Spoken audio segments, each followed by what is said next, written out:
오늘의 10대 뉴스 빠르게 전달드리겠습니다. 이 대통령 나토 불참 위성락 실장이 대신 간다. 이재명 대통령이 네덜란드에서 열리는 나토 정상회의에 최종 불참하기로 결정했습니다. 대통령실은 국내 현안과 중동 사태 등을 종합적으로 고려한 결정이라며 이 대통령을 대신해 위성락 국가안보실장이 참석할 것이라고 밝혔습니다. 이로써 지칠에 이은 이 대통령의 연쇄 순방은 이뤄지지 않게 됐습니다. 김용현 구속심사 석방 하루 전으로 연기. 김용현 전 국방부 장관의 추가 구속 여부를 결정할 신문이 그의 구속 만료 하루 전인 25일로 연기됐습니다. 김 전 장관 측이 특검의 추가 기소에 반발해 재판부 기피 신청을 냈기 때문입니다. 재판부는 기피 신청에 대한 판단은 보류한 채 추가 구속 여부를 25일에 결정하기로 했습니다. 이재명 지지율 59.3%, 국힘은 31.4%로 반등. 이재명 대통령의 국정수행 긍정평가가 59.3%로 60%에 육박했다는 여론조사 결과가 나왔습니다. 리얼미터 조사에서 이 대통령 지지율은 지칠 순방 등 외교 성과에 힘입어 소폭 상승했습니다. 반면 정당 지지율은 여당인 민주당이 하락하고 야당인 국민의힘이 반등하며 양당 간격차는 다소 좁혀졌습니다.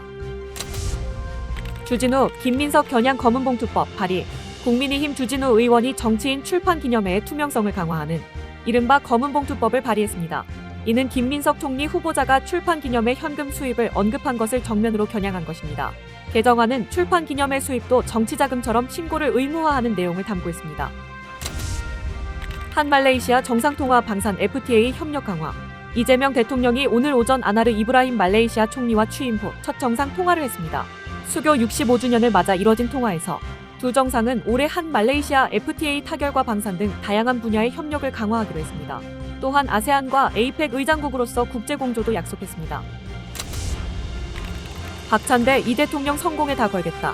박찬대 더불어민주당 전 원내대표가 오늘 이재명 정부의 성공에 민주당의 모든 역량을 걸겠다며 당대표 선거 출마를 선언했습니다.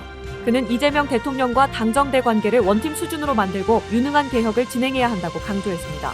차기 당대표 경쟁자인 정청래 의원과는 갈등을 넘어선 잘하기 경쟁을 하겠다는 입장도 내놨습니다.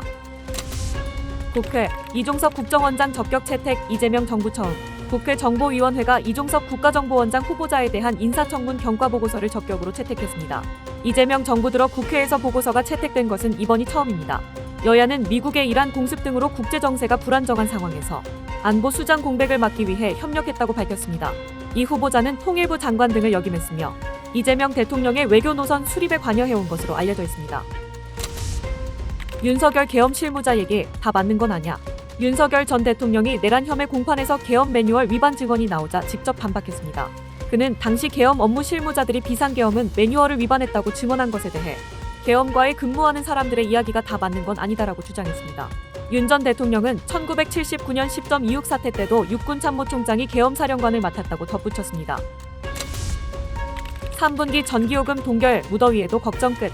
무더위와 함께 냉방기기 사용이 늘면서 전력 수요가 폭증하고 있지만 올 3분기 전기요금은 현재 수준에서 동결됩니다. 한국전력은 연료 비조정 단가를 킬로와트시당 5원으로 유지한다고 밝혔습니다. 정부는 여름철 전기요금 인상이 공공요금과 물가에 미치는 영향을 고려해 동결을 결정한 것으로 보입니다. 더본코리아 원산지 위반 혐의 검찰 송치. 백종원 대표가 이끄는 더본코리아가 원산지표기법 위반 혐의로 검찰에 넘겨졌습니다.